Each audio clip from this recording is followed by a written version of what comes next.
So this is gonna be the first episode of a limited series here on my channel. I'm gonna be calling it Coming Out, and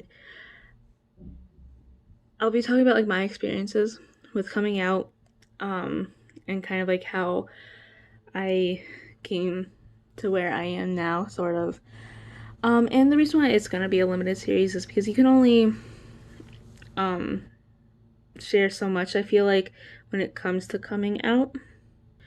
But today is not one of the backstory, very backstory stuff of uh, things that I've already come out as. Um, and this is just something that I've needed to get off my chest for a while. And so, if you can't tell by the title, I have recently came to the conclusion that I am asexual. It took me years to kind of realize this. And it kind of like started in middle school.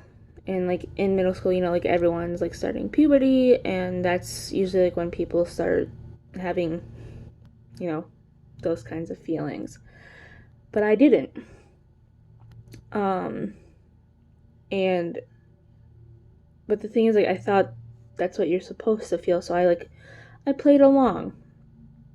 Um, and by the time high school hit, I still didn't really have those kinds of feelings.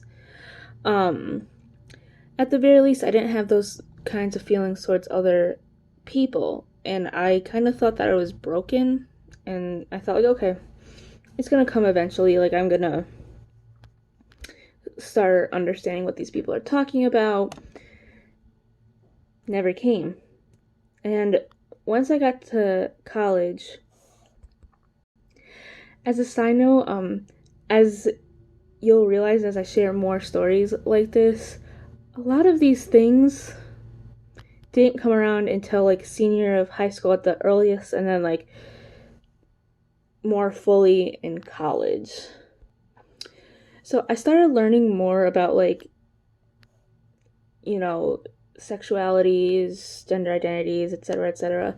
Like I knew like basics of it because I always knew that I wasn't straight and all that. So like I knew like the basics sort of thing. But as soon as I entered college, I started meeting more people who were more like uh who knew more about like the LGBT community and all that, and that's when I kind of started realizing, oh, so yeah, maybe it's not weird that I don't feel uh those kinds of feelings. Maybe I'm not broken. Um, and it wasn't until recently that I kind of realized, okay, maybe I really am asexual. And then even more recently, I came to accept that. Um, and yeah, I mean, it took me a long time to realize it and then accept it. But I feel like I'm finally there, and I feel like I can say with confidence that I am asexual. I mean, of course, I feel like that label can change. I feel like sexuality is very fluid, but for years, this label, I feel like, looking back, has just been consistently there. So yeah, just a long-winded way to come out as asexual. Um, yeah, so I will see you guys in my next video. Talk to you guys soon.